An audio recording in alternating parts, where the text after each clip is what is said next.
ہم سب نے بچپن سے سنا ہے کہ نماز سے مدد لو، مصیبت آئے تو نماز پڑھو، مگر سچ بتائیے کیا نماز پڑھ کر ہماری انزائٹی دور ہوئی؟ کیا وہ پریشانی دور ہوئی؟ کیا وہ سکون ملا جس کا وعدہ قرآن نے کیا تھا؟ اس کا جواب ہے 100% نہیں۔ میں آج وعدہ کرتا ہوں یہ 6 منٹ کی ویڈیو کے بعد آپ نماز سے محبت کریں گے، آپ نماز کا انتظار کریں گے کہ میں نے ابھی تک نماز نہیں پڑھی، کیونکہ ہم لوگ نماز صرف پڑھتے ہیں، جیتے نہیں ہیں، کرتے نہیں ہیں، ہم لوگ بس روبوٹک نماز پڑھتے ہیں، ہم لوگ عربک پڑھتے ہیں لیکن اس پر دھیان نہیں دیتے، ہمارا دماغ فلاں جگہ پہ ہوتا ہے، فلاں کام کرنا ہے، فلاں سے ملنا ہے۔ آج ہم الفاتحہ کے ان 7 آیتوں کا وہ راز کھولیں گے جو آپ کے نماز کو بوجھ سے اٹھا کر آپ کے اور آپ کے اللہ کے بیچ میں رشتہ جوڑے گا۔ نماز شروع ہوتا ہے الحمدللہ رب العالمین۔ یہاں پہ حمد کے 2 معنی ہیں جو ہمیں نماز میں محسوس کرنے ہیں۔ پہلا ہے شکر۔ ہم اکثر ان چیزوں کے لیے روتے ہیں جو ہمارے اختیار میں نہیں، جو ہمارے پاس ہے ہی نہیں، جو بس ہمارے خیالوں میں ہے، لیکن جب آپ الحمد بولتے ہیں تو آپ اپنے دل میں آپ کو ایکسیپٹ کرنا ہے کہ یا اللہ میرے پاس جو بھی نعمت ملی ہے وہ صرف اور صرف آپ کی دی ہوئی ہے۔ یہ وہ وقت ہے جب آپ کمپیریزن ٹریپ سے نکل کر اپنی زندگی کی خوبصورتی دیکھتے ہیں۔ دوسرا تعریف ہے۔ شکر تو ہم تب کرتے ہیں جب کسی نے ہمارا کام کیا ہو، لیکن ہم تعریف تو اس کی کرتے ہیں جو پرفیکٹ ہو۔ جب آپ الحمد اور رب العالمین کہتے ہیں تو آپ کیا کہتے ہیں کہ پورے عالمین میں، پورے یونیورس میں کون پرفیکٹ ہے، کس کی حمد کرنی چاہیے؟ میرے رب کی کرنی چاہیے۔ کون ماسٹر ہے یہ زمین اور یونیورس کا؟ میرا رب ماسٹر ہے۔ جب آپ کہیں رب العالمین تو آپ کے اندر سے ایک آواز آنی چاہیے کہ جو اتنی بڑی دنیا، اتنی بڑی یونیورس چلا سکتا ہے، اس کے لیے آپ کی چھوٹی سی پریشانی کیا چیز ہے؟ بس ایک کن کا کام ہے۔ آپ کو ایک سیکیورٹی، آپ کو ایک تقوی کا احساس ہونا چاہیے۔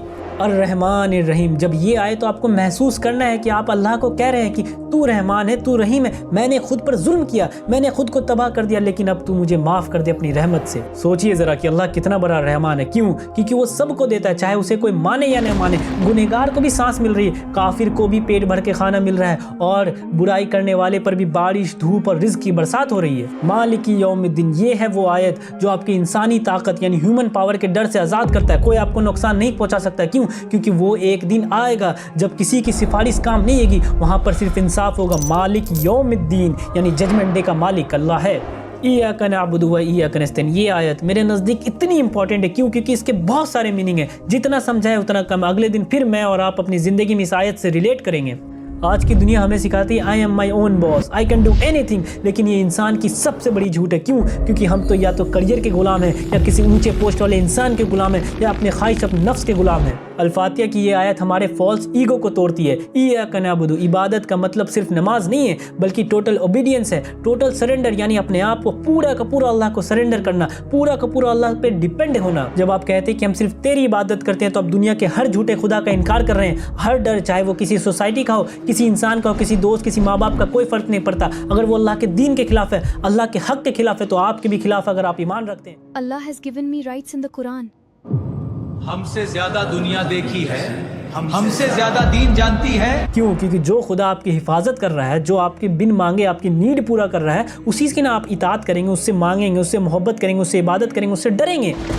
یہ آیت، یہ ایک آیت آپ کے اور آپ کے اللہ کے بیچ کے رشتے کو جوڑ رہی ہے، مضبوط کر رہی ہے۔ نبی نے فرمایا کہ اللہ تعالیٰ فرماتا ہے صحیح مسلم 395 میں کہ میں نے نماز یعنی الفاتحہ کو اپنے اور اپنے بندے کے درمیان آدھا آدھا تقسیم کر دیا، اور میرے بندے کے لیے وہ ہے جو وہ مانگے۔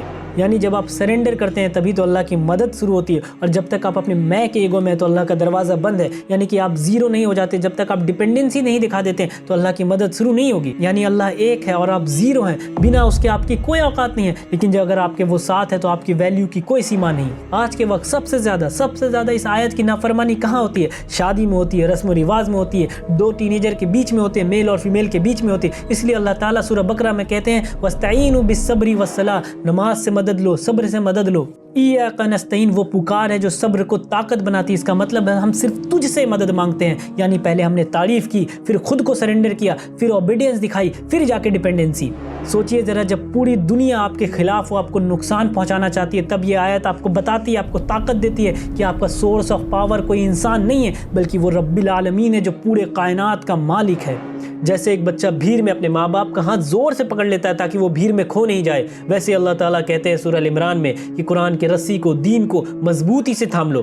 یہ آیت آپ کو بتاتی ہے کہ آگ آپ کو نہیں جلا سکتی اگر اللہ نہیں چاہے، پانی نہیں ڈبا سکتی اگر اللہ نہیں چاہے، کوئی آپ کو فائدہ اور نقصان نہیں پہنچا سکتا اگر اللہ نہیں چاہے۔ تو کیوں در در پر سر جھکاتے ہیں؟ کیوں کسی کے آگے ہاتھ پھیلاتے ہیں؟ کیوں کسی کی چاپلوسی اور بوٹ لکنگ کرتے ہیں؟ مانگو وہ ایک اللہ سے، وہ اللہ جس کے سامنے اگر تم رونا سیکھ گئے تو تم دنیا کے آگے رونا بھول جاؤ گے۔ یہ آیت پڑھ کے آپ کو احساس ہونا چاہیے کہ اب میری ذمہ داری میرے اللہ کی، میرا کام، میرا پریشانی میرا اللہ دیکھے گا۔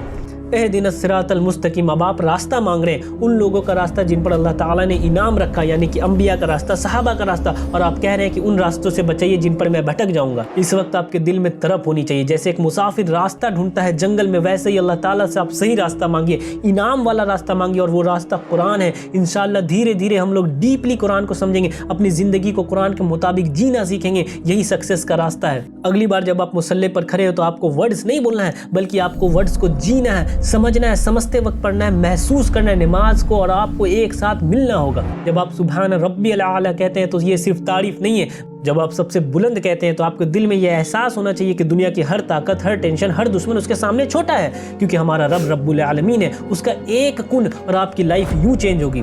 تب تک کے لیے دین سیکھتے رہیے، سکھاتے رہیے، اپنے ماں باپ کے ساتھ حسن سلوک کیجیے، ان کو بھی صحیح دین محبت سے سکھائیں، اپنے بیوی بچوں کا حق ادا کرتے رہیں، اور اللہ سے ڈرتے رہیں۔ ملتے ہیں نیکسٹ ایپیسوڈ میں۔